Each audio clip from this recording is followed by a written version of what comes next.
Wrestling fans, hello. Pro Wrestle Machine here with an Observer reading. Don't forget to hit the like button and subscribe for more. Reading now. December 5, 1994 Wrestling Observer Newsletter. Historic Death of Art Barr issue. Diesel wins WWF title in attempt to make new Hulk Hogan. Tons more. By Observer staff. Love Machine, Art Barr found dead at home. When you lose a brother. Trying to forget the news. And you're gone so soon.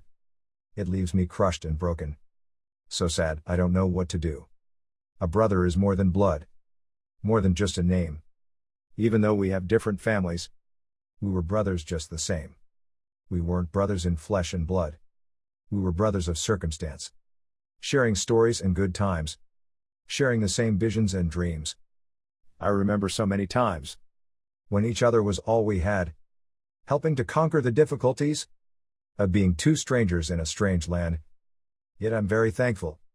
At the end of that one day. When we exchanged the words I love you. As only true brothers can say. Because even though you have gone. To a place we all shall see. We shared respect, love, admiration and fun. And you will always be with me. Poem by Chris Lionheart Jericho. Thanksgiving 1994, Mexico City. Sometimes life isn't exactly how it seems. In the case of Love Machine, to the very end, life never turned out to be the way it seemed. Machine, who came into his own as the best heel in pro wrestling over the past few months, passed away, apparently in his sleep, on November 23, the day before Thanksgiving, at his home in the Eugene, Oregon suburb of Springfield. Results of the autopsy couldn't determine a cause of death. In 28 years his life took many unpredictable twists and turns. He was like a top spinning around with endless energy and enthusiasm. But like a top, he was never in control of his own destiny. Some outside force always took over and made the direction of his life exactly what it didn't appear to be. Art Barr, after getting his Monday paycheck, flew back from Mexico City on Tuesday to pick up his 5-year-old son Dexter, who spent the weekend with his mother, Gloria Abston. The next day his mother tried to call him throughout the day. When there was continually no answer, she drove to the house. Between 4 and 5 p.m. she knocked on the door and again there was no answer. She went over to the bedroom window and saw Art and Dexter both asleep on his waterbed. She pounded on the window, waking Dexter up, who let her in. She noticed he was cold and clammy, and there was blood coming out of his nose. When she couldn't get Art awakened, she went next door to the neighbors and called 911. When medical help arrived, they pronounced him dead, believing he had been dead anywhere from 6 to 24 hours. Lane County Coroner Frank Ratty couldn't determine a cause of death after an autopsy that wasn't completed until the following Monday. Although it was heavily reported in the Mexican and Spanish language media the day after his death that the cause was a brain aneurysm, one of several first-day theories, the autopsy ruled that out. Also ruled out was any foul play, a ring injury or lingering effects from an injury, as there was no trauma to the body or internal organs. There was no heart attack, no organ damage or problems, no internal bleeding, no stroke, no cancer, and nothing else visually obvious. He had taken sleeping pills the night before to get to sleep, halcyons, perhaps Valium, although Ratty wasn't even hinting at an overdose. Coverage of the death symbolized in many ways the cultural barriers not only between the United States and Mexico, but between Americans who speak Spanish and English as their primary language. The death received prominent coverage throughout Mexico on the country's 24-hour news station, with a feature running regularly throughout the day. It was a major story on the network evening news and on every 10 p.m. newscast in Mexico City and was covered on page 10 of the front section of the Mexico City equivalent of the New York Times. Within the United States, it received a surprising amount of coverage on many Spanish-language newscasts within California and on Spanish cable, including a 4-minute feature on the Galavision News with Arturo Rivera. There was no English-language coverage except in his hometown of Portland, Oregon, where he had achieved some infamy for a criminal past. Even to his death, he remained a political hot potato at the Oregonian, the local newspaper, to the point where it would be impossible to write anything positive about him in the newspaper, even about his wrestling career, and even in death. Indeed, in his obit, his entire career, details of which were known, was summed up in 2 sentences: following the sexual assault incident, Barr signed on with Ted Turner's World Championship Wrestling in Atlanta. Arthur Barr's father is Sandy Barr, a widely known Portland professional wrestler and promoter. He was very high on life at Carlos Conan Espada, who met him in WCW in late 1990 and opened the door for him to come to Mexico with MLL the next year, and had come to refer to him in recent months as our Ric Flair. He had been given a second opportunity in wrestling and had made the most of it. He just came off a 5-star match on a pay-per-view and hadn't even hit his potential. The loss is immeasurable, on both a personal and professional level, said Ron Simmons, who heads IWC, which promoted AAA events in the United States. I could only give him the highest praise. He had taken great strides to get his personal life in order and had his professional life in order. I think he was going to be the Roddy Piper of the 90s. A Roddy Piper who was a great worker.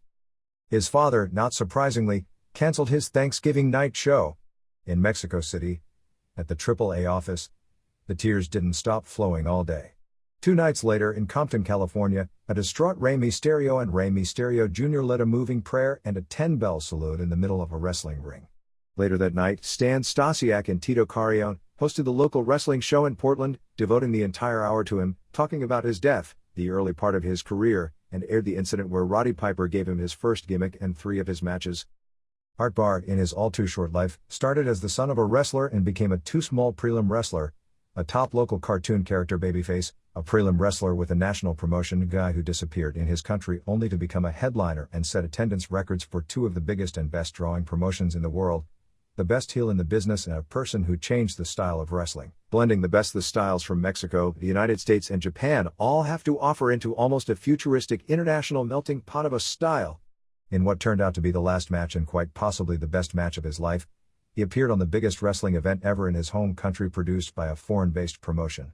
But not only was he Love Machine and the Juicer, he became known as something else. He was called the Rapist, and names even worse. He became the cause celebrity in his hometown for too lenient sentencing.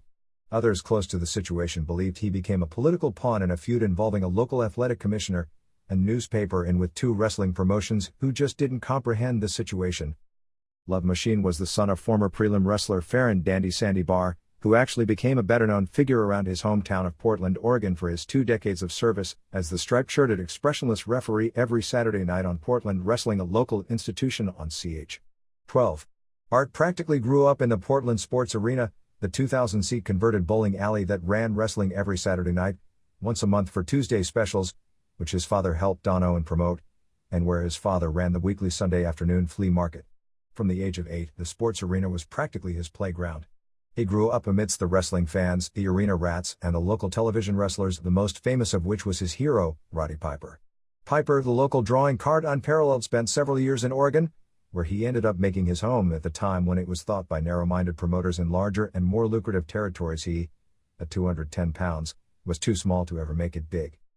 There were countless others he met as a teenager, from future national superstars like Adrian Adonis, Kurt Hennig and Jimmy Snuka, to local legends who never really made it outside Oregon like Playboy Buddy Rose and Rip the Crippler Oliver, to can't-miss prospects who never quite got there like Ron Starr, Billy Jack Haynes and Tom Zenk, to those whom tragedy struck at an early age, like Lonnie Moondog Mayne, and a wrestler whose incredible wrestling talents were no match for his even more incredible propensity for self-destruction, Mad Dog Buzz Sawyer. There were others that Barr saw at the sports arena who achieved the same early end but whose exploits had been all but forgotten, like Steve Schumann. He was taught to wrestle by his father and, like his older brother Farron Jr., Jesse Barr, and Matt Osborne, started wrestling as a babyface among the fans who had seen him grow up every Saturday night. He was not only taught wrestling, but the ways of wrestling, its psychology, the constant conning, were working as it was known in the trade, the drugs and the easy and available sex. Before even starting as a wrestler, as an 18-year-old, he had a cocaine possession conviction on his record. Just a few years out of high school, Hart, despite his limited size, got his start in his father and brother's profession on April 2, 1987 in Salem, Oregon at 175 pounds. He was a good worker almost from the start but was too small to be taken as a serious wrestler even in a territory that didn't revolve around steroids and humongous size as did most of the profession at that time. He seemed destined to be a good worker who probably would become a preliminary fixture on the local circuit, like his father was in the 60s and early 70s, only faster and more agile, but never go anywhere else. He'd work the 20 and 30-minute preliminary matches against other young men breaking in or past their prime veterans, either looking to go somewhere or to hang on. Perhaps he'd on occasion become the foil of an angle, either to bring his big brother, who at the time was thought to have potential to make it as a national star, into the mix as a big brother/little brother tag team, or even for the annual angle to lure his father out of retirement. It was Piper, Barr's mentor in wrestling, who came up with his first career break. Piper himself would hang around the sports arena and throw in booking ideas while he was on his frequent WWF hiatuses and retirements. Got an idea.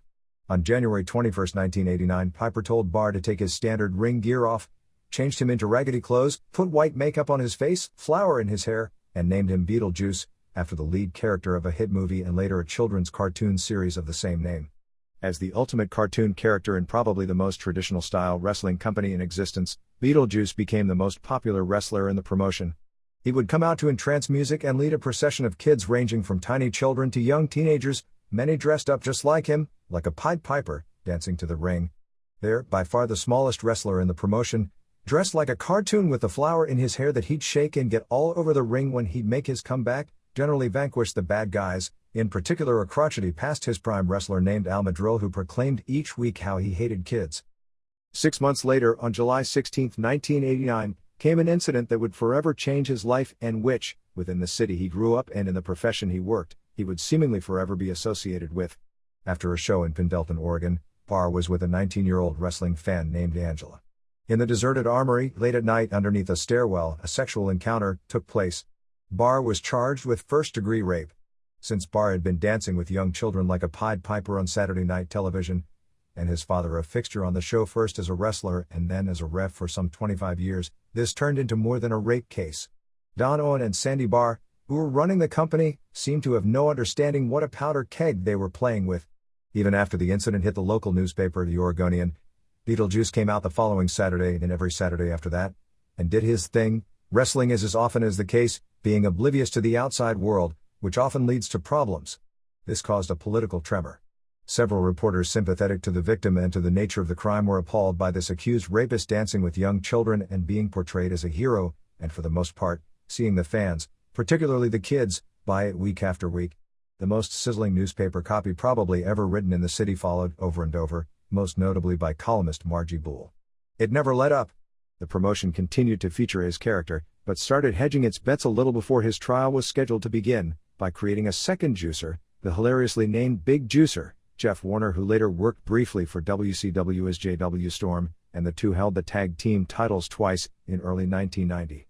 Boole, and much of the Portland community, got more appalled as Barr was mobbed by children on television every Saturday night as his case was growing near. But that was only the beginning of what would happen. In July of 1990, the day his trial was to begin, Barr plea bargained the first-degree rape charge down to a first-degree sexual abuse charge and was ordered to pay a $1,000 fine, pay for all the victim's medical and counseling bills, sentenced to 180 hours of community service work and placed on 2 years probation. Barr, who, perhaps because of the environment he had grown up in and lived with the easy access to more than willing female fans hanging around the back of the sports arena, or the exact details of the situation and how it related to that, never accepted he was guilty despite the plea. During the police investigation, while taking a lie detector test, Barr admitted having sex with the girl and that he had known at the time she didn't want to have sex with him on a stairway in an empty armory, but he believed she'd have been willing to have sex with him somewhere else. The girl testified differently, that she never was willing and that she asked him to leave her alone numerous times that night. Still, Barr always claimed he could have beaten the case in court but was advised against it since he was offered no jail time to cop the plea. By accepting the plea bargain, he was advised it would end all the pressure on him. He wouldn't be risking a prison term if he went to court and lost, and the negative publicity pressure mounting against his wrestling locally would die out. Since he was married with 2 very young children, it was imperative he was able to maintain his livelihood. As was the case with almost everything about his career, it turned out exactly the opposite as it seemed. The outcry only got worse, with Barr being portrayed as a celebrity example of a justice system gone awry.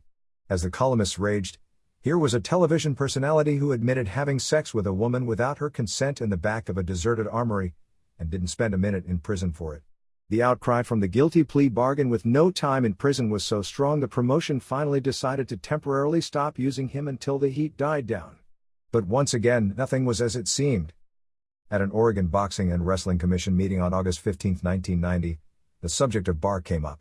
When there was talk of revoking Barr's wrestling license based on the guilty plea, legal counsel said it would be a very sticky legal situation even though there was media pressure on the commission to keep him from wrestling, which some believe was indirectly fueled by Commissioner Bruce Anderson himself. Anderson seemed to always be involved in one controversy after another with Owen and Sandy Barr, who, despite the laws on the subject, never accepted that Anderson had the power to regulate their industry, a power he used more zealously than any other commissioner in the country. Hart was one of their top faces. But it came up at that meeting that a loophole was found. When Barr had filled out his license earlier, there was a question: Had he ever been convicted of a felony? Barr answered that he hadn't, ignoring the possession charge as a teenager. Since he had lied on his license application, it gave them the legal grounds to deny him a future license, and at the meeting it was made clear there would no chance his license would be renewed even after the newspaper heat died down. What this looked to have meant was a forced long-term hiatus from wrestling. Nobody ever believed, because of his size, especially in that time period, that he had any potential outside his home territory because of what pro wrestling had become. But as it always did, it turned out just the opposite. As fate would have it, it was part of a series of events that culminated in his earning more money from wrestling than he would have ever believed possible as a kid watching the matches in the sports arena. More money than practically anyone in the business who saw him at that time would believe he had the potential for. Somehow World Championship Wrestling, which at the time was still dueling the World Wrestling Federation fairly equally in adult viewers but was getting destroyed in the young children demographics, was desperate at the time to develop a character that would get children to watch on television and go to the matches. Somehow a tape of Barr as Beetlejuice, surrounded by dancing children, wound up being shown to Jim Herd, who decided this was what the company needed, against the wishes of Booker Ole Anderson, who naturally cited he was too small to be a wrestler. Barr later, after making it big, liked to joke he was the same size as Anderson, only he wasn't fat. Despite the fact Barr's legal situation was well covered not only within wrestling publications, but had become a huge mainstream media story in his hometown, somehow Herd, Anderson and company, as with many situations in that time period, were either oblivious or ignored this powder keg waiting to explode. Barr debuted as the Juicer, with WCW. It was the same gimmick that got him over in Portland with a minor name change to protect WCW against possible licensing infringement which promoters in Oregon never even considered. The Juicer was an opening match wrestler given an opening match push. But once again he got surprisingly strong crowd reactions. And once again life for Art Barr wasn't what it seemed. Since he was getting a small television push with the same kid's hero character, the word got back to Portland, particularly the Oregonian and Bull. Another blistering column aimed at Turner Broadcasting followed. It was followed by a letter from the publisher of the newspaper to Turner himself imploring him to exercise better judgment. At the same time another source nobody knows who except it came from a Northeast area code, began faxing Bull's columns and Barr's other press from Oregon to local newspapers in cities Barr was about to appear and letting them know WCW was portraying this individual as a kid's hero. Hurt initially responded by saying he was 100% backing Barr and keeping his commitment, saying he'd paid his debt to society as the Oregon judiciary decreed and it wasn't up to wrestling to continue to punish him. Items appeared in a paper or two, and at least in one case it was independent of the faxing brigade, which led to crowd chants of rapist at the babyface. Herd backed off his original statement and finally agreed to continue using Barr through his already planned bookings but not book him any farther. Surely that was it for pro wrestling, at least for the foreseeable future. He couldn't even leave Oregon and leave his past behind him. But once again, things weren't as they seemed. In the latter days of his WCW stay, WCW brought Konnan in from Southern California, largely because Herd wanted a real Mexican tag team in a Pat O'Connor International Tag Team Tournament he was promoting as part of Starrcade 90 in St. Louis. During his week or two with WCW, Konnan became friends with Barr, who at the time, even though the decision had already been made, wasn't told by anyone that his days were numbered. After returning to Mexico, Konnan talked MLL promoter Paco Alonso into giving good money deals to two wrestlers he met while in WCW that he thought had potential, Norman Smiley, Black Magic, as a heel, and the Juicer, as a babyface. Love Machine, a masked American, was born in March 1991, at a time when the wrestling business had caught fire due to the introduction of televised matches to Mexico City. Whether the name was a final slap in the face of the Portland media since he maintained to the end that the newspaper, Bruce Anderson and the victim had railroaded him, a viewpoint that was controversial to say the least, or it was just coincidental, isn't known. When word got back to Portland, it was taken that way. More press followed about the sick irony of Art Barr wrestling under a mask in Mexico, using of all names, Love Machine. But pressure couldn't cross the border this time. With no prejudicial notions about size in Mexico where he was suddenly bigger and tougher than most of the wrestlers, and no media pressure, he could go as far as his ability would take him. That was pretty damn far. It would be easy to say, based on the results in the ring, that his second lease on a wrestling career took him smoothly to the top. But it wouldn't be accurate. As a strong babyface, even though he was just one of many in the promotion at the time, money and business were great. TMLL, known by the boys simply as the Impresa, ran more shows and drew more fans by far than any wrestling company in the world at the time. Love Machine was booked on as many as 10 dates a week, frequently on weekends working a semi-final in one arena and driving 2 hours to another arena to work a main event on a show delayed until he and the other headliners doing double shots, even sometimes triple shots, would get there. Between his guarantee and per-match bonuses for working the extra shots, he frequently earned in excess of $3,500 a week. It would have been great, but nothing in his life was exactly how it seemed. Since there was no time to go home with that kind of a schedule, he flew his family down to Mexico to live at the hotel. They hated it. They wanted to go home, and eventually they did. But with no potential job prospects at home and more work than he could handle and the money flowing in Mexico, he had to stay and take quick trips home every few weeks. There were problems at times behind the scenes. One time in the office, Machine sucker punched Blue Panther, who he was feuding with in the ring as well, in the face. At times the office was very worried about out-of-the-ring exploits and wild lifestyle, but bit its lip because Machine was very reliable when it came to business. He was one of the few foreigners who was adaptable to the style, and was turning into a leading drawing card. It was the feud with Panther, the veteran heel with amazing popularity, that put Love Machine on the map as a genuine drawing card. They spent months building the feud, before setting up a mask versus mask match at Arena Mexico. On April 3, 1992, before one of the largest crowds in the history of the 40-year-old building, Blue Panther defeated Love Machine in a mask versus mask match. Approximately 18,000 fans sold out the 17,100-seat building, selling out well in advance. Another 8,000 fans were in the parking lot watching the match on big screens set up to avoid the expected overflow, trying to overpower arena security and storm the doors to get in. While there had been larger overflow crowds in the building itself, it was and still is the largest crowd to ever watch a match taking place live in the building. 1 month later, Conan, the wrestler who made the contact that brought him to Mexico, and Antonio Pena, the booker who gave him his chance, left the Empresa to form AAA with help of Televisa. Panther soon followed, leaving Machine without his leading rival. Behind the scenes, Machine and Pena negotiated a 3-year contract for an estimated $3,500 per week. In 1994 it was renegotiated upward and extended for 5 more years, at approximately $4,000 per week, making him one of the highest paid wrestlers in the country, to join AAA. His entrance to the promotion was symbolic of his exactly 2 years to the day tenure with AAA. The main event on November 6, 1992 in Acapulco pitted Rey Mysterio Jr. against Tony Arce of the Destructors in a mask versus hair match with Rey Mysterio under a mask and Panther as the respective seconds. Panther freely interfered in the third fall until Mysterio finally hit the ring, took off his shoes and removed his mask, revealing Love Machine, his former rival. Machine chased Panther to the dressing room while Mysterio Jr. clamped the abdominal stretch on Arce for the third fall submission.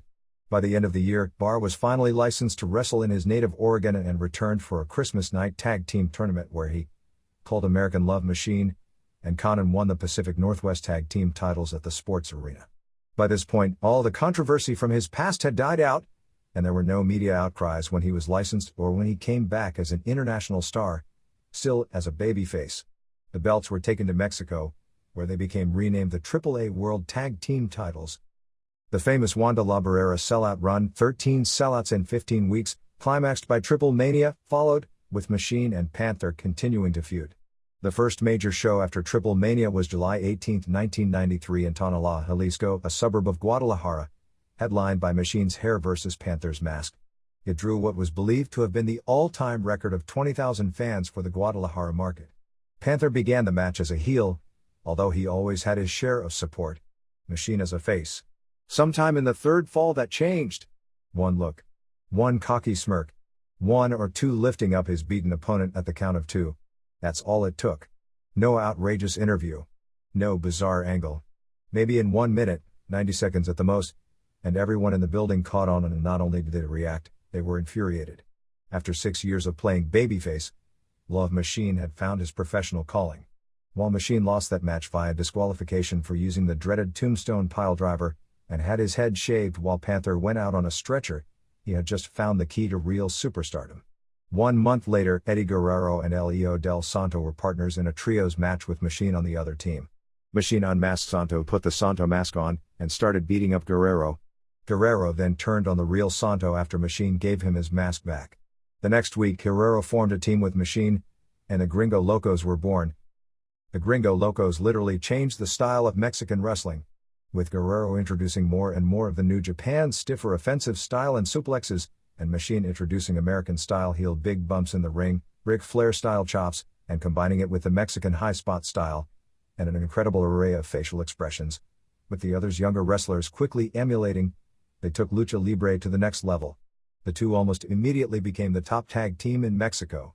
On August 27, 1993 in San Jose, California, when Machine and Guerrero teamed up for the first time in the United States, it was obvious they were one of the two best, if not the top tag team in his native country as well. At home in Oregon, he still had one last controversy up his sleeve. He was home on December 4, 1993 and showed up unadvertised, unannounced and unlicensed. His previous license had expired and he hadn't had it renewed, at the Portland Sports Arena for perhaps the most bizarre match of his career against John Rambo. The show was sandwiched in between a Friday/Monday hearing with the commission regarding Sandy Barr's promotional license, and things didn't look good. Supposedly earlier that night, a drunk former area wrestler showed up saying he knew that Rambo was a stooge for Commissioner Anderson. At one point, Machine threw a forearm to the bridge of Rambo's nose on what appeared to have been a double cross on a spot that required extensive surgery and the doctor said was the worst broken nose he had ever seen in his life. Machine later said that forearm was an accident, and that Rambo had earlier in the match kicked him hard in the throat and Machine was, in fact, coughing up blood after the match. But the match at some point turned into a shoot with them not doing the planned finish. After it was over, Sandy Barr grabbed the house mic and said that he had learned earlier that night that Rambo was a stooge to the commission, took off his shirt and told Rambo to get in the ring and take his whipping. Later that night backstage, Machine and Rambo got into it again and started fighting on the staircase before it was broken up. Anderson tried to get criminal charges of assault and battery pressed on behalf of Rambo against Machine, but the police decided not to prosecute because of the belief that no jury would believe anything that went on during a pro wrestling match to be real. In 1994, Machine, after turning heel on television about a week earlier for the first time in his home area, gained another round of local publicity and some national television and newspaper publicity in the United States. He was being managed by Tonya Harding in a match in Vancouver, Washington. It was a combined show with AAA promoted by his father in grand spectacular fashion at a 12,000-seat outdoor stadium. The show, a major miscalculation since AAA had no television in the area, drew only a few hundred fans and turned out to be a major financial flop to the point it temporarily shut down his father's promotion. However, the scene of him throwing a cup of water in Connon's face aired on newscasts around the country and on shows like Entertainment Tonight. He and Guerrero captured the AAA World Tag Team Championship from Sandow and Octagon on July 23 in Chicago when the Gringo Locos paid off heel referee Tirantes in the ring, an angle which received much negative publicity in Mexican wrestling magazines for being just too silly. A few weeks later, Connon turned heel and the threesome that looked to dominate AAA wrestling for years was on its way, a modern-day version of the original Freebirds, with every bit the charisma and, with Guerrero, even more ring ability. The whole scenario was planned out. Sometime probably before Triple Mania in 1996, Machine and Guerrero would finally turn on Connon, leading to a singles match. Connon and Machine had talked about building it to the point the match could be held at Azteca Stadium in Mexico City, which has a capacity of 130,000, and break the Hogan-Andre record. Whether that was a pipe dream or had a chance to be reality is something we'll never know. "We'd have broken all existing house show records," said Connon. When Machine turned heel, it was like the first time you saw a Sabu or a great Sasuke. He knew how to play to the television cameras better than anyone in our promotion. He knew how to play to the live crowd. I didn't know how to play to the cameras until I watched him. He'd look at the fans and blow cigarette smoke in their face when the camera went on, during his ring entrances. He also debuted for New Japan Pro Wrestling over the summer, under his original mask from Mexico, as American Machine. He generally teamed with Guerrero as Black Tiger, and Black Cat, who he had frequently teamed with earlier in the year in AAA, as a mid-card tag team to work with Jushin Liger and Shinjiro Otani and Too Cold Scorpio. The original plan was for Liger and Machine to wrestle for the IWGP Junior Heavyweight belt in December, but Liger's broken ankle put that on hold. As it was, Machine was scheduled to return to Japan for the January 4, 1995 Tokyo Dome show. He had mixed feelings about Japan, however. After his recent divorce, he had been given custody of his son, to the point that he cut down his bookings in Mexico and came home more frequently. Although he recognized the 3- and 4-week tours as being positives for his career, he wasn't in the position of needing any outside work. He had talked of wrestling until he finished up his AAA contract in 1999, having his house paid off, and coming off the road, and talked of being a normal father. But with the exception of Shawn Michaels, there was no wrestler in the Western Hemisphere was that more of a certainty of being a major impact player for years to come, making the chances of him being able to walk away in 5 years exceedingly long. Outside the ring, the year wasn't a run of 4-star matches every week. His marriage, which survived the pressures of the publicity from the rape charge, the job changes, the wrestling lifestyle and the phone calls from a Mexico hotel rooms, finally unraveled. Even though he wasn't home much and the negative publicity had disappeared after the column or two concerning the Rambo incident, the pressure of it never ended on him mentally. He talked before the summer of his impending 10-year tag team championship from Sandow and Octagon on July 23 in Chicago when the Gringo Locos paid high school reunion, wondering what all his friends he'd grown up with would think of him after all they had read. He had a new fiancée, who took care of Dexter often while he went to Mexico, and who was expecting another child. On May 27, Love Machine was in a mid-card trios match at Triple Mania 2C in Tijuana. The other principals in the match were largely forgettable, but his performance won't be by any of the 18,000 in the bull ring that night. From the moment he stuck his head through the curtain, he was 200% on. He had the knack that exceedingly few wrestlers do, of making every single move, every single movement, every bump, somehow seem special and get a big reaction. Every bump was just a little different, just a tad more spectacular than the norm. His energy level was higher. His style was more complete. His frog splash was unique from any other leap off the top rope. From the opening strand of Van Halen's jump, as he came through the crowd, until the match and the post-match were over, he whipped the crowd into a frenzy. Even though the match was one fall, relatively short, and had a nondescript DQ finish, he had transferred his incredible energy to the crowd, and left it buzzing. When the match ended, the crowd started doing a wave. A wave was all the rage a few years ago. From time to time waves have been done at major US shows. Even more often in Japan, where people did them almost because on a big show the fans know at some point they were supposed to, almost like it's their duty.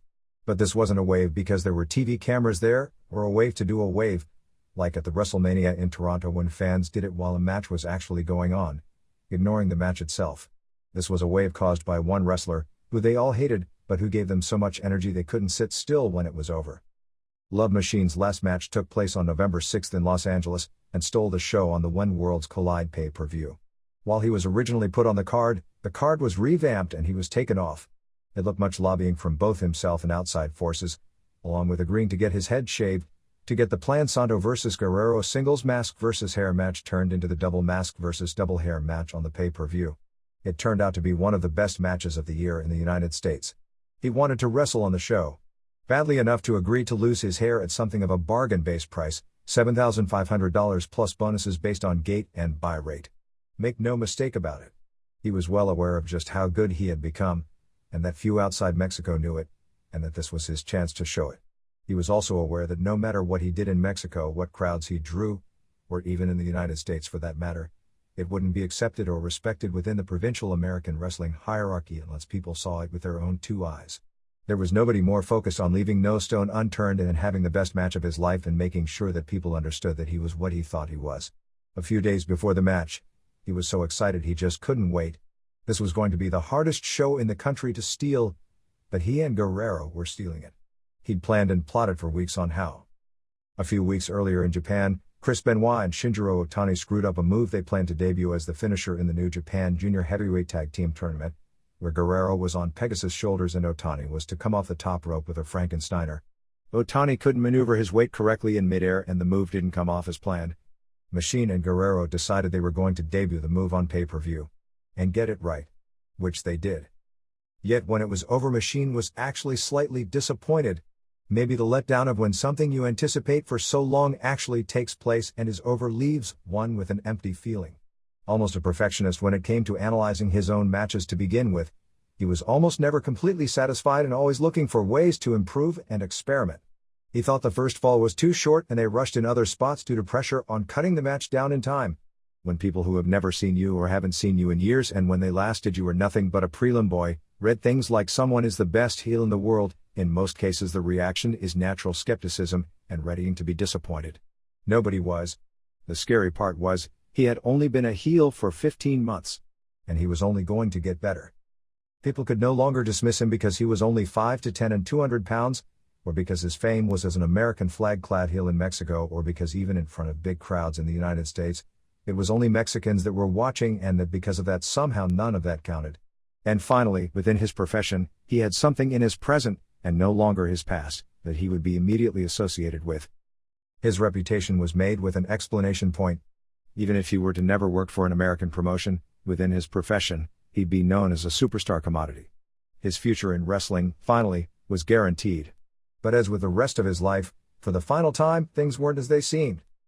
Art Barr's funeral was scheduled for November 30th at the Springfield Memorial Gardens and Funeral Home. His death may significantly impact the future course of both American and Mexican wrestling in ways few today actually understand and nobody will ever truly know. And even if that isn't the case, it leaves an emptiness. An emptiness in the entertainment week of the millions who didn't know him and hated him with a passion every Saturday night and Sunday morning on television. And a much greater emptiness to the few who did and didn't. Diesel Kevin Nash became the latest attempt to recreate a Hulk Hogan by capturing the WWF title from Bob Backlund in just 8 seconds with a jackknife powerbomb on November 26 in Madison Square Garden. The title switch came just 3 days after Survivor Series, where Backlund had won the title from Bret Hart and Diesel had turned babyface on partner Shawn Michaels. The quickie title change was largely given away to anyone who could read between the lines on television Saturday, both nationally and locally in the New York market. On the USA Network's WWF Mania show, it was announced there would be a title match between Backlund and Diesel, replacing the injured Bret Hart, at the Garden, and that the WWF would open its 900 number line for live commentary of the match starting at 9:30 p.m. Eastern Time. In the New York market, the title change was telegraphed even deeper by announcing that the match was no DQ, no countout and no submissions, thereby rendering Backlund's chicken wing useless. Backlund also did an interview for the New York market complaining he had trained to wrestle Hart, not Diesel.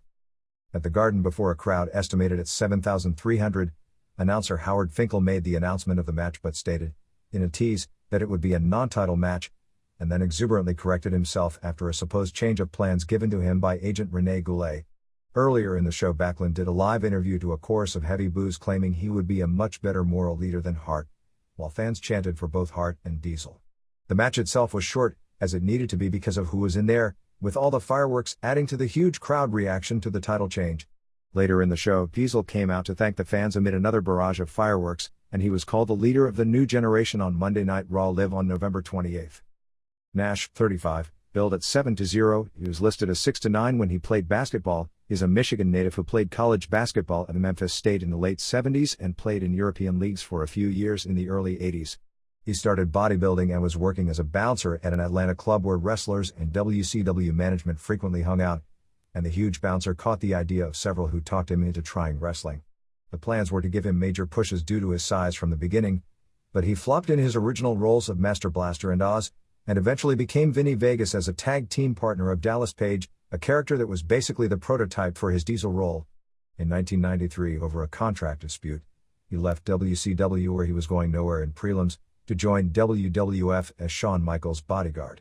It was evident after getting over as a face by being portrayed as an unbeatable monster clearing the ring at the 1994 Royal Rumble, that his future was as a face, and they teased the turn virtually the entire year, to the point where he was pretty much heavily cheered the past few months at most of the house shows despite playing a heel role.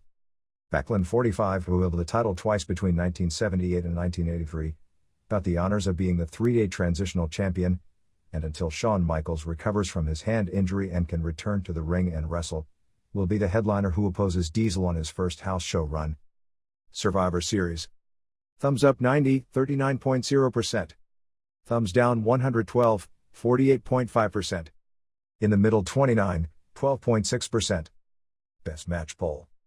Bob Backlund vs. Bret Hart 109. Teamsters vs. Bad Guys 41.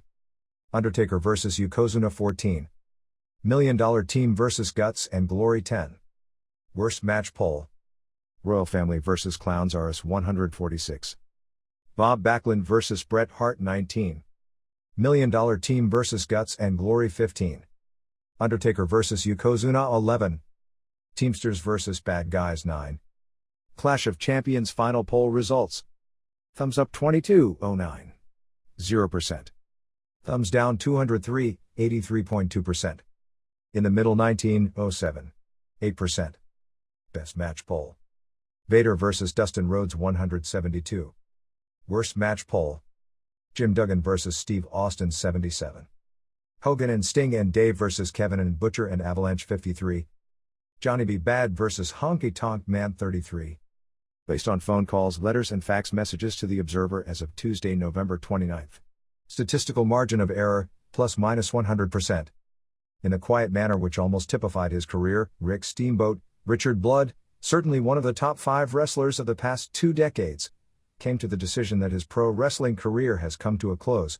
Steamboat, 41, suffered a herniated and collapsed disc in his lower back which pressed on a nerve in his left leg, the most serious injury of his career, at the 8/24 Clash of the Champions in Cedar Rapids, Iowa during a match with Steve Austin. Although he worked on it for another week, the injury turned out to be the career ender after 18.5 years.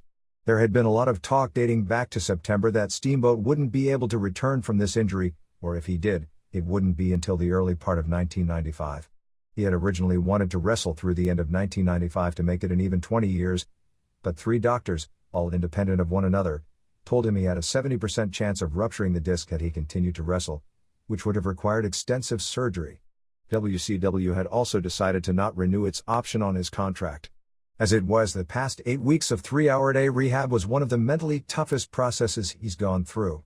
Steamboat was one of the most dedicated wrestlers in the profession to conditioning, to the point he had never gone longer than 7 days over the past 20 years without training before the injury kept him out for 11 weeks. He also competed in 1 bodybuilding contests early in his wrestling career. He's just beginning to be allowed to lift very light weights in the gym and was told his days of lifting heavy, or doing moves that compress the lower back like squats and overhead presses, are over. Steamboat, who held the NWA World Heavyweight title from February 20 to May 7, 1989, winning and losing it in legendary matches with Ric Flair, also held the Intercontinental, U.S., and World Tag Team straps among a myriad of titles during a career that saw him considered one of the major stars in the profession from his second year and after scoring a television upset win over Flair. Flair, whose career may have ended less than 2 months later, will always go down as his most famous rival and vice versa. The two wrestled hundreds of times in the Carolinas dating from 1977 through the middle of 1994, matches that were considered the epitome of wrestling during most of that period, with numerous matches going 60 minutes. He also had a famous feud in 1987 with Randy Savage, including a match at WrestleMania 3 in Pontiac, Michigan, which was considered the greatest match in modern WWF history for many years, probably until the Shawn Michaels/Razor Ramon ladder match this year. Within the profession, Steamboat was right near the top of nearly everyone's list of the most respected individuals in the profession. Of all the major superstars in wrestling, he was clearly the most unselfish in the ring, always wanting to make his opponent look good and always allowing himself to not look as impressive so as to make the match more competitive looking. He was generally as willing as anyone in talking to and teaching younger wrestlers little tricks to get as much out of their matches as possible and to work babyface style. Outside the ring, Steamboat was in many ways more the family man image that he often portrayed in the ring than most. He took hiatus from the ring while at the top and would frequently make mention of his wife and married status during a time period when it was still considered a no-no for any top babyface to admit to being married. He talked often of his son, Richie, now 6, who this past year won a gold medal in his age group at the North Carolina State Wrestling Championships, was born. Steamboat is planning on working to expand and possibly move his 10-year-old gym in Charlotte. Born of Japanese-American ancestry, Richard Blood grew up in Tampa where he placed in the state meet in high school wrestling.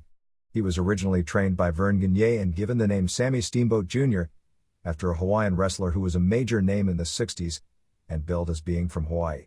He changed the name to Rick Steamboat, still billed as Sam Steamboat's son, when he went to the Carolinas. His early success was in a singles feud with Flair, and after that formed one of the great babyface tandems of all time with the late Jay Youngblood, Steve Romero, in the late 70s and continuing through 1984. He jumped to the WWF in 1985 and stayed through 1988, as a top-level babyface the entire stint. Upon going to WCW, he was Flair's main rival for the first half of 1989 and left the company amidst a contract dispute over renewal, which at the time was very controversial among many wrestlers since Steamboat had continually put Lex Luger over at a time when other top WCW babyfaces were balking at doing jobs. He returned to the WWF, but on his second stint wasn't given much of a push, and had given notice he was leaving to retire, but was actually fired a few weeks earlier over not putting Undertaker over in a 3-minute television squash. He returned to WCW for a Clash of Champions on November 19, 1991, where he and Dustin Rhodes won the tag titles from Larry Zbyszko and Arnold Anderson. Survivor Series 94 on November 23 in San Antonio wound up drawing an evenly mixed set of responses. It was interesting because it was more a polarization of views. A lot of people loved it and a lot thought it was awful, more than most thinking it was average. As the weekend played out, it was positive booking, although the idea of Backlund as champion, which largely appealed to the 30-plus set which isn't their prime audience nor should it be in a company attempting to rebuild an audience base, seemed like a cute idea gone haywire. But it really doesn't matter who the transitional champion is. The Diesel turn was well done, although the match was a major disappointment. None of the matches were particularly good, and the second match was particularly awful. While most liked the Hart-Backlund title match, I was bored to death by it for the first 25 minutes. The angle at the end was really creative on the surface, but had more holes than Swiss cheese. There was nothing really good or really bad about the final two matches, other than The Undertaker's ring entrance. The show drew a legit sellout of 8,000 plus at the Freeman Coliseum, and they opened up an 800-seat theater for closed-circuit showing. We have no buy rate estimates at press time. 1. The Bad Guys, Razor Ramon and 1-2-3 Kid and Davey Boy Smith and Head Shrinkers, beat the Teamsters, Shawn Michaels and Diesel and Owen Hart and Jim Neidhart and Jeff Jarrett, in 21:45. In the first fall, they opened by teasing the angle where Fatu can't wrestle in boots. The timing in early spots with Sin, Barbarian, and Jarrett and Kid and Neidhart wasn't good. The first good wrestling was a quick spot with Hart and Smith. Michaels, who really couldn't work because he's supposed to be out at least another month with his broken hand, and Diesel never tagged in for the first 13 minutes. Finally, Diesel tagged in and immediately jackknifed Fatu in 13:31 for the first fall. Diesel then jackknifed Kid in 42 for the second fall. He then jackknifed Sin in 31 for the third fall. Diesel wanted to tag out, but Michaels told him to stay in. After a boot to the face of Smith sent Smith outside the ring, Jarrett and Hart beat up on Smith in a weird countout finish in 1:14. This left 5 on Ramon, who was allowed to look competitive against Diesel before Diesel hit the jackknife again. Michaels then wanted to tag in, and had Diesel hold Ramon for the super kick, and naturally Ramon ducked. The two started arguing. Diesel chased Michaels out of the ring and the building, throwing around his partners on the floor, and at 5:47 it was ruled a 5-way count out, leaving Ramon as the sole survivor. After the match, Michaels threw the tag belt on the ground and drove off, making it clear he would have nothing to do with Diesel again. Good angle, wrestling was below par, finish with the 5-way count out was horrible. 1 1/2 star. 2. Royal Family, Jerry Lawler and Queasy and Sleazy and Cheesy, Yeet Clown RS, Doink and Dink and Wink and Pink, in 16:05. Lawler and Doink worked the entire first fall, which was 10:36. It was all comedy, but that's using the term comedy very loosely. Lawler rolled through a crossbody using the tights to win the first fall. The next 3 falls saw Dink, Wink and Pink in that order get eliminated, largely with Lawler helping his midgets in all 3 falls. After the match, Lawler got mad at his team, claiming he did all the work and didn't want them to raise their hands in victory. When they continued to do so, he told them to kiss his feet because he won the match for all of them. They kept raising their hand and Lawler started chasing them, at which point Dink, Wink and Pink came from under the ring and they had the 6 midgets chase Lawler around the ring. What a pathetic sight it was, until Lawler ran up the aisle into a pie in the face from Doink. 2.5 stars. 3. Bob Backlund won the WWF title from Bret Hart in 35:11 of a match that could only end when a second threw in the towel. Hart held a headlock, which he'd go back to after a few escapes for the first 6 minutes. Little happened for the first 14 minutes because with no holds over, and nobody really selling holds, and announcer Gorilla Monsoon even killing holds, I've never seen anyone submit to an armbar. For the fans at home, and no pinfall combinations were being done, nothing happened. Finally Hart got a figure 4 in 14:20, but Owen refused to throw in the towel. Backlund reversed the hold, but Hart reversed it back, in a sequence lasting 3 minutes before Backlund made the ropes. When he got up, Backlund only limped 1 step and then didn't sell the 3 minutes figure 4 at all the rest of the match. Backlund's ring work in this match was awful. Finally Hart did a pile driver, bulldog, leg sweep, backbreaker, forearm drop off the ropes and hit the sharpshooter in the middle. Owen ran in behind the ref's back and clotheslined Bret from behind, breaking the hold. Davey Boy Smith then went after Hart, who ducked and crashed his head on the ring steps and was knocked out, I guess, until Friday night in Pittsburgh. Backlund got Bret in the chicken wing and held it for more than 9 minutes with a split-screen camera showing Owen fake turning babyface having sympathy for Bret. Hart kept begging his parents to do something, even crying, overacting really badly in contrast with the parents, who didn't seem all that concerned. At one point Helen Hart was about to throw the towel in, but Stu snatched it from him. Finally Helen did throw the towel in, and Bret was helped out of the ring. Owen, who had fake turning face, then celebrated and tried to do a Ric Flair interview after the match. The best part of the entire segment was Vince McMahon and Gorilla Monsoon's indignation at what Owen did. That was awesome. But then Monsoon tried to get over that fans in the building were crying, when everyone in the background was smiling. When they finally caught a female fan on camera who looked sad, she immediately started jumping up and down since she was on TV. The difference in the crowd's real as opposed to Pavlovian emotional tie to the wrestlers in this wrestling as compared with most other styles of wrestling showed through again. 2 stars. $4 Million Team Tatanka and Bam Bam Bigelow and King Kong Bundy and Heavenly Bodies beat Guts and Glory, Lex Luger and Mabel and Atom Bomb and Smoking Guns in 23-21. Mabel pinned Pritchard in 3:58 with a crossbody off the middle rope. Second fall, Mabel squared off with Bundy. Bundy is so bad he made Mabel look like an agile good worker. Then Mabel missed a spin kick on Bundy that missed by a half zip code that Bundy sold. Bigelow came in and it picked up. Bigelow slammed Mabel off the top rope and went for a sunset flip off the top, but Mabel sat on him, which were impressive spots for such huge men. Mabel clotheslined Bigelow over and Mabel was supposed to have hit his head on the guardrail but actually came nowhere close, and Mabel was counted out in 3:17. Billy Gunn and Del Rey did some nice wrestling to open the third fall. Bigelow wound up pinning Bomb with a near moonsault in 1:54. Luger then pinned Del Rey with the forearm in 1:47. The Guns were largely the highlights when it came to moves and spots, but really seemed to lack charisma and showed real weaknesses at brawling. Tatanka pinned Bart with a Samoan drop in 3:31. Bundy pinned Billy in 2:47 with an elbow drop. This left Luger against Bundy, Bigelow, and Tatanka. The three tagged in and out and kept working on Luger with several near falls before Luger caught Tatanka in a surprise inside cradle for the pin at 6 minutes. Bundy immediately splashed Luger in 07 to win for his team. They kept beating on Luger after the match until the Guns and Mabel made the save.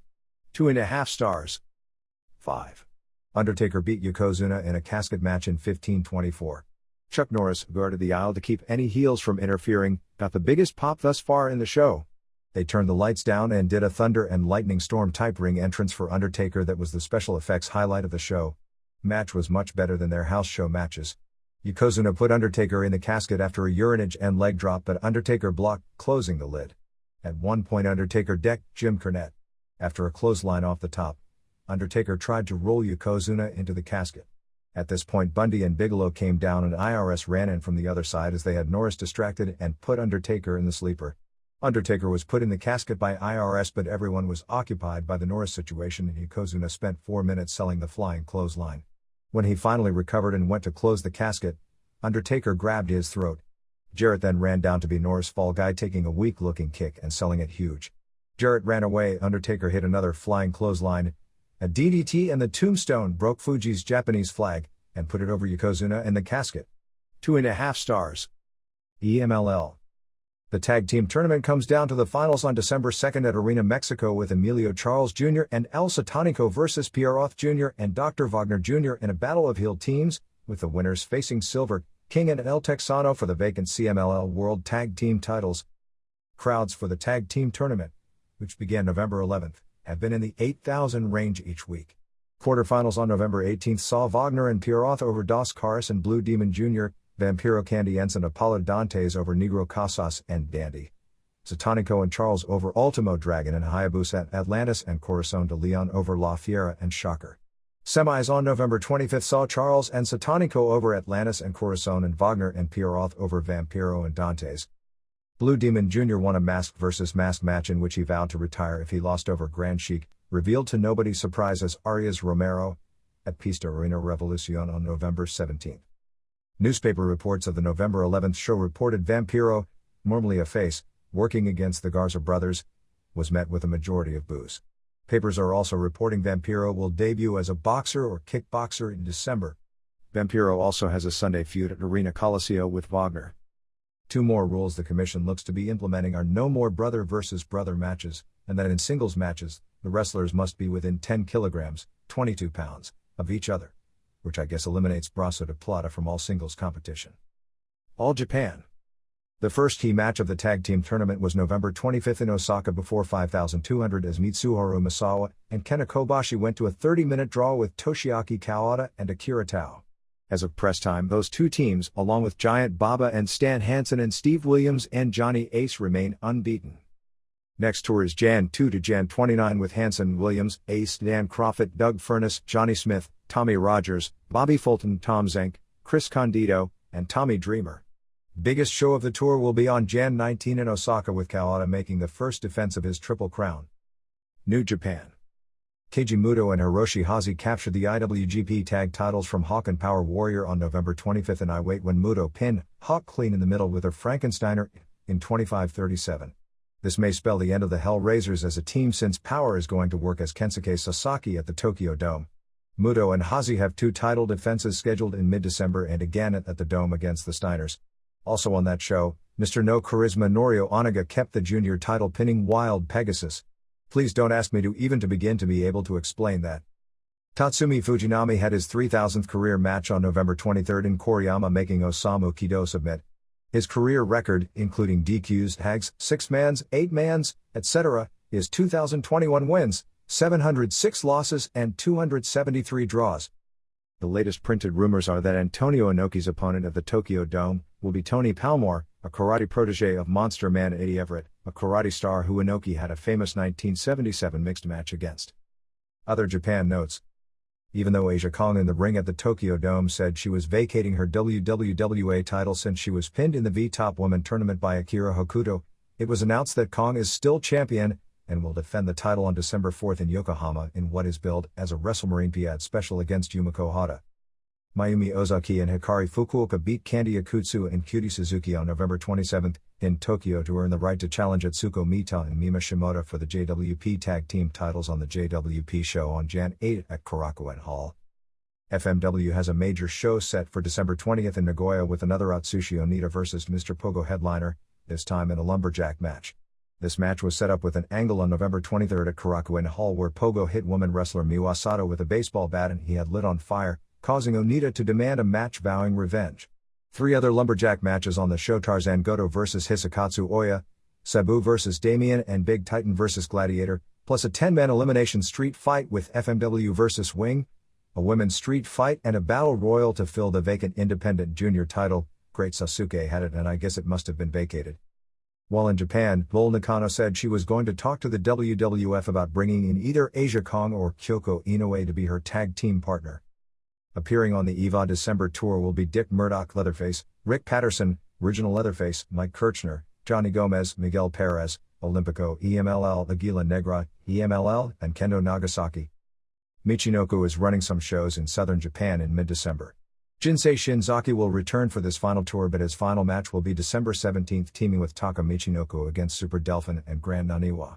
USWA, Bill Dundee's return on November 7 popped the crowd up to nearly 1,600. The Moondogs regained the vacant USWA tag titles from Ron and Jimmy Harris on November 14 in Memphis.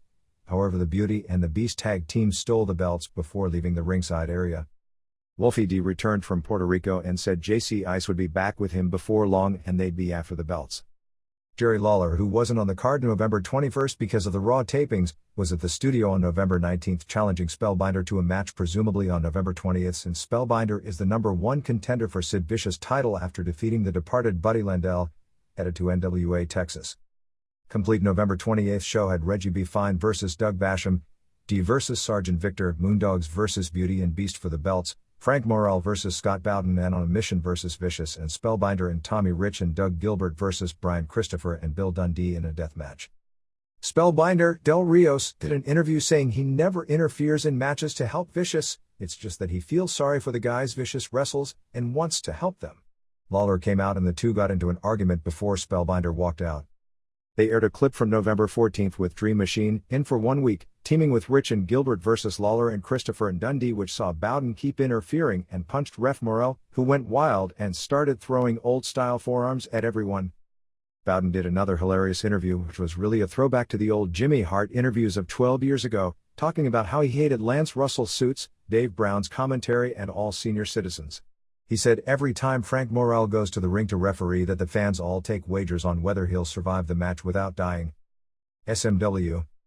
The Thanksgiving Thunder Tour was a big week at the gate with Knoxville doing more than 1,500 fans on Thanksgiving night and nearly $15,000, while Paintsville, Kentucky did 950, Johnson City around 1,250 and Marietta, Georgia around 650.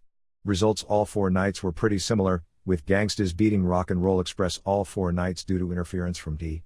Low Brown and New Jack using foreign objects, which sets up Christmas Chaos return matches with Jim Cornette managing Rock and Rolls.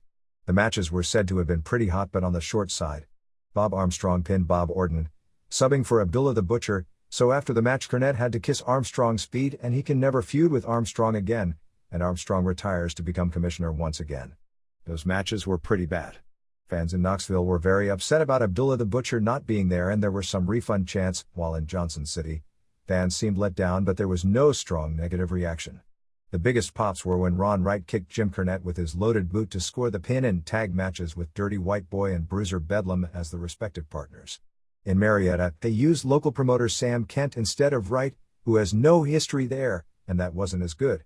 Cactus Jack and Brian Lee went to double countouts with Boo Bradley and Chris Condito to set up Falls Count Anywhere matches at Christmas Chaos. White Boy will defend the title against an opponent yet to be found at the Chaos shows while Tracy Smothers faces Bryant Anderson. Chaos shows are December 25th in Knoxville, December 26th in Johnson City, December 27th in Lanier, North Carolina, December 28th in Erlanger, Kentucky and December 30th in Ashland, Kentucky will all seat $6 each night. They debut on December 2nd in Erlanger, Kentucky, a city near Cincinnati, with Leigh Thatcher running the shows. Expect a major talent shuffling between now and the first of the year.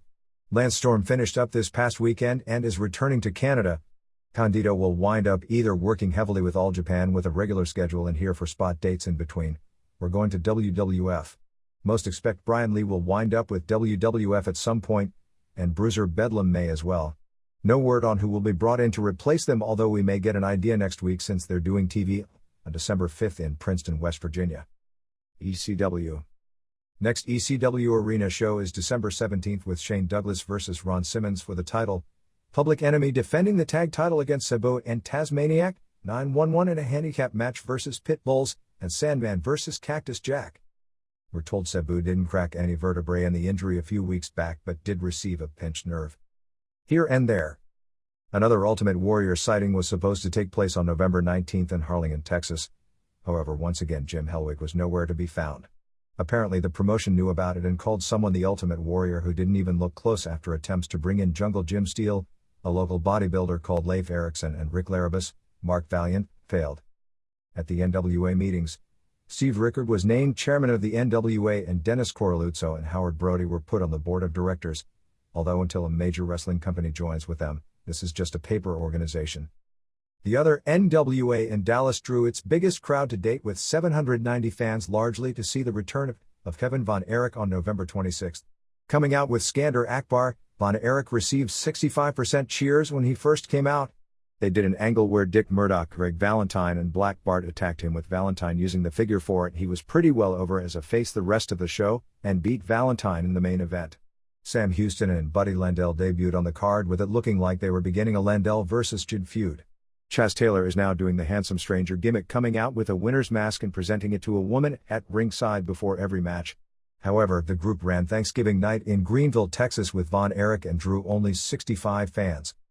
The double hair vs. double mask match from the When Worlds Collide pay-per-view will air on Sandy Barr's Clusa television show this coming weekend, as part of a second tribute show to Art Barr.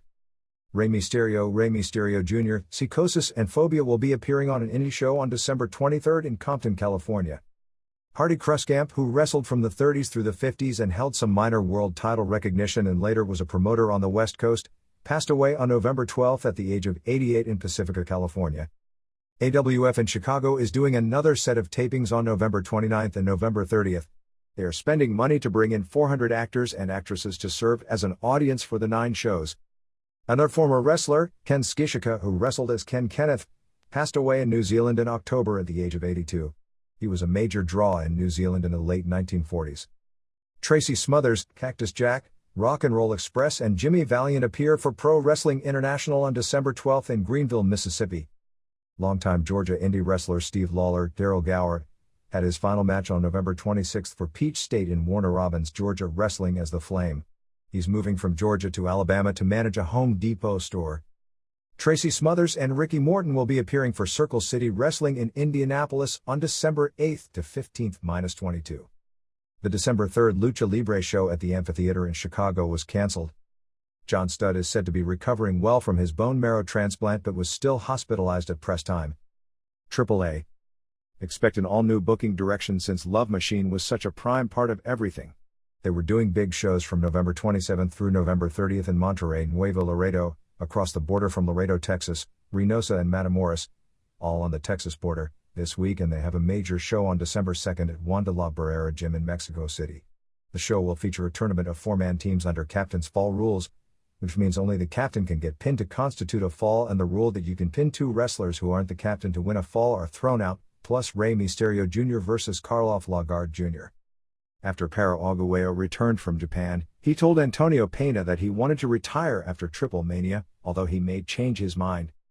Expect Shinjiro Otani and Black Cat to head in after the Tokyo Dome show. After Juan de la Barrera, they will run through December 6th and close up until the end of the year. There will be prime-time television specials during December, airing the pay-per-view from Los Angeles and airing the Hiroshima show. Mascara Sagrada's collarbone injury on November 18th wasn't as bad as originally feared, and he was actually back in the ring by November 21st, while El Hijo del Santo was pretty much back and working 100% 3 days after his injury in Hiroshima as well.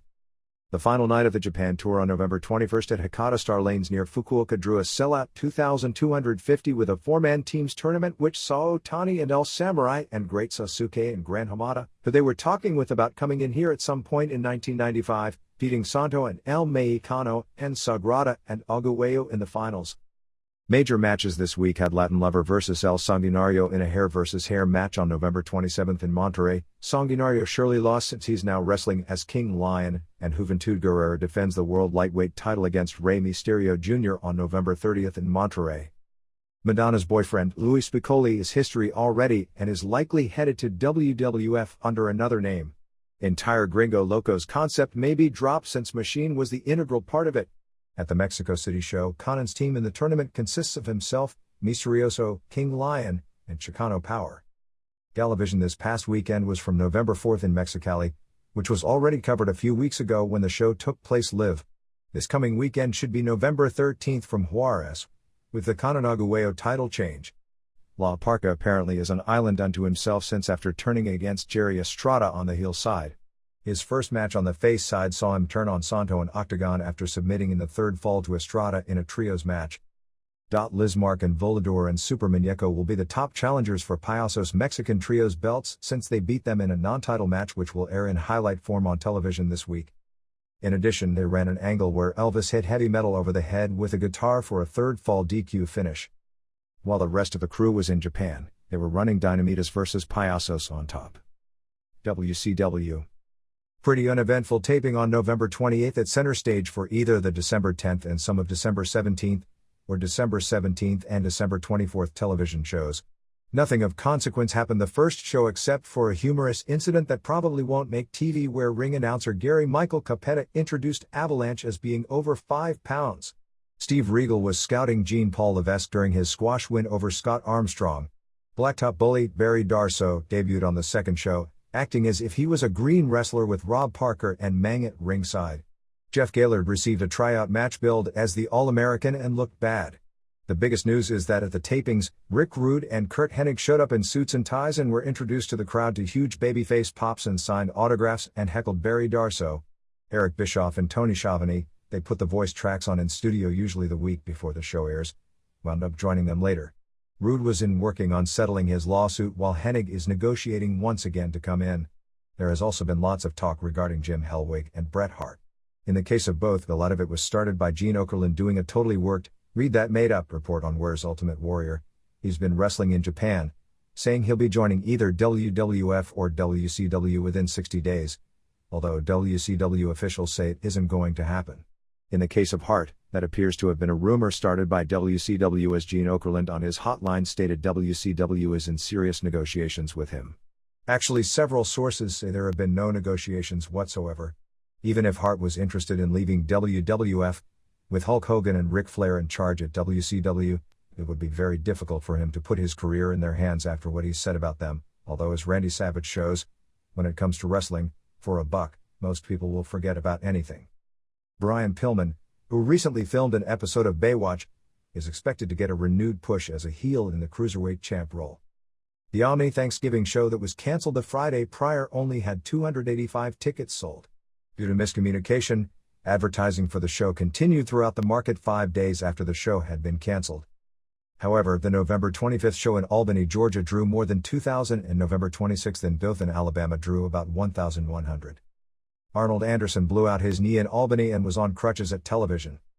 Bischoff takes over as office general manager on December 1st, which means he'll be handling a lot of the duties formerly handled by Bob Dway, who still has his VP title but less responsibilities. WCW has supposedly bought WWS television time slot away in St. Louis and is looking at doing a pay-per-view there early next year.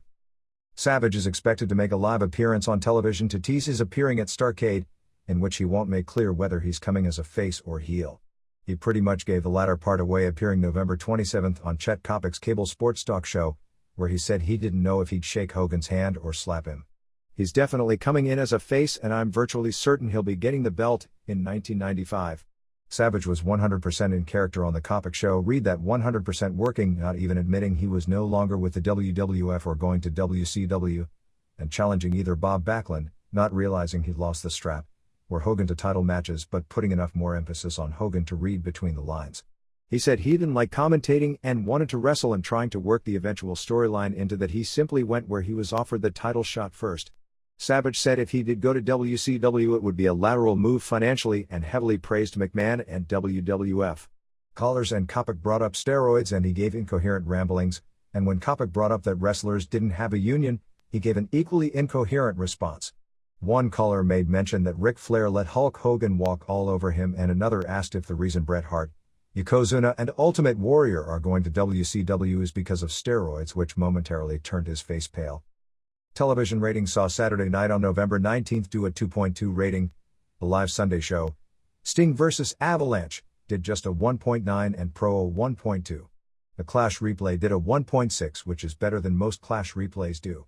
WCW is claiming all the hype to vote for the match on November 20th ended with 5,000 calls, which is $10,000 gross, of which just under half goes to WCW.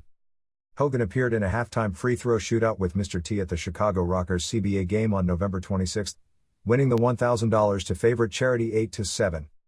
There is tremendous heat among many, if not most of the old crew, obviously on the push given the new guys, Jim Duggan in particular.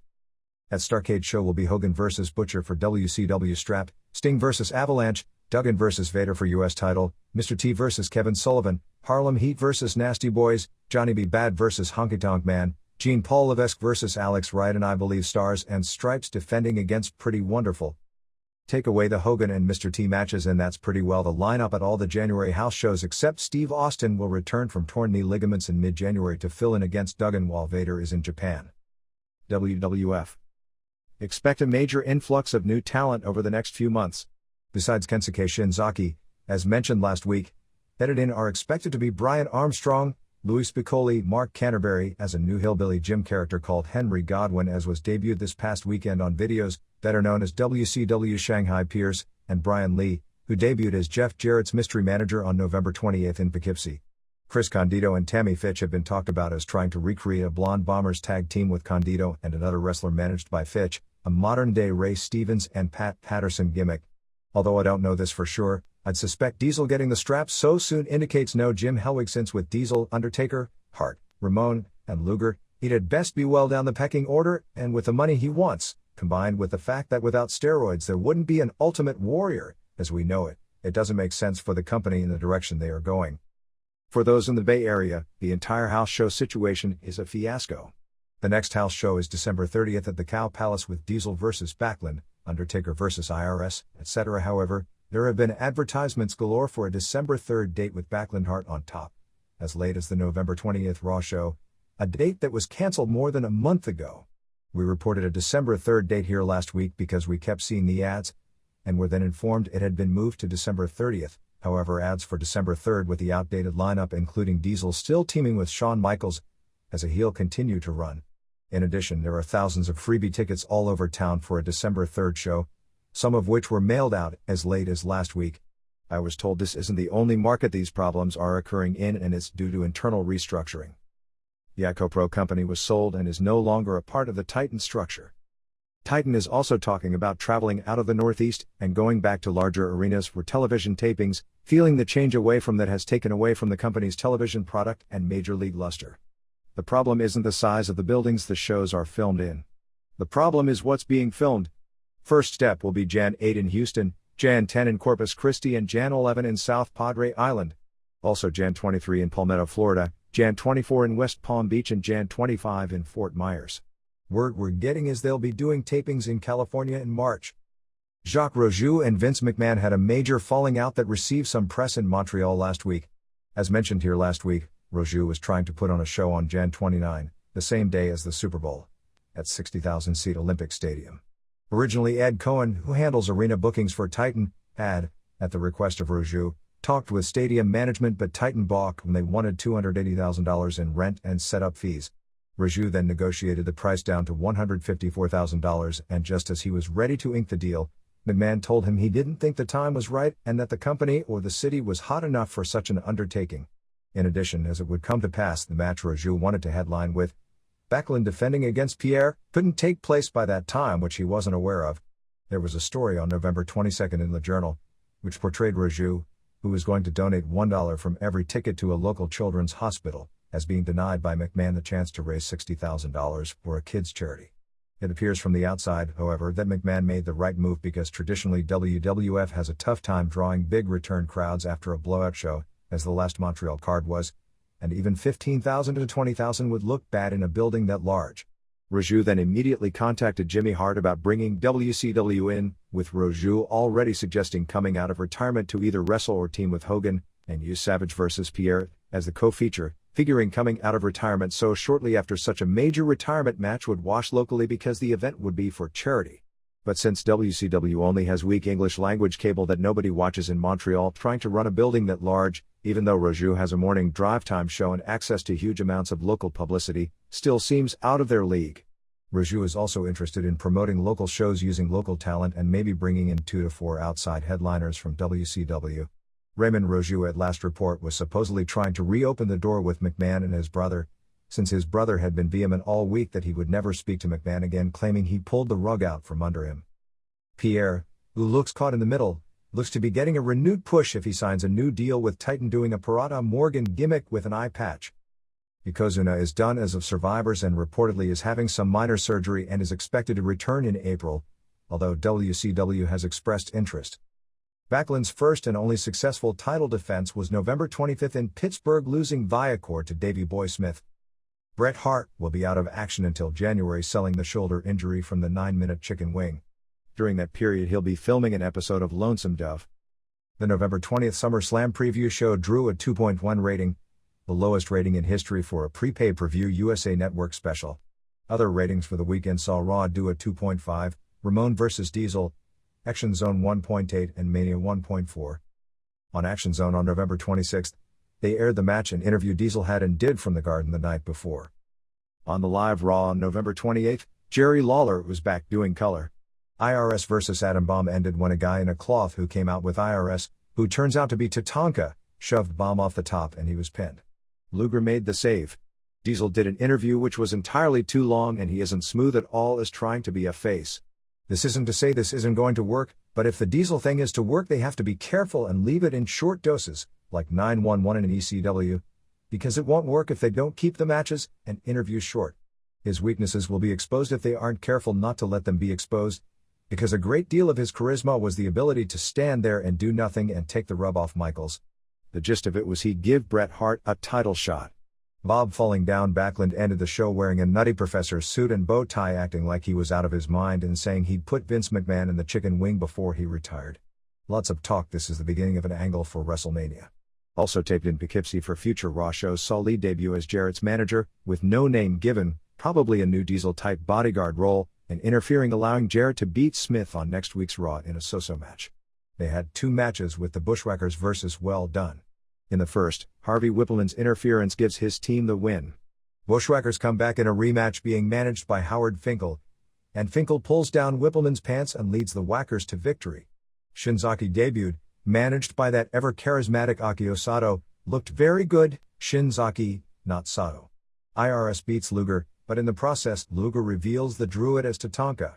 King's Courts with Shawn Michaels and Backlund both end up with challenges to Diesel. Diesel's title defense against King Kong Bundy ended in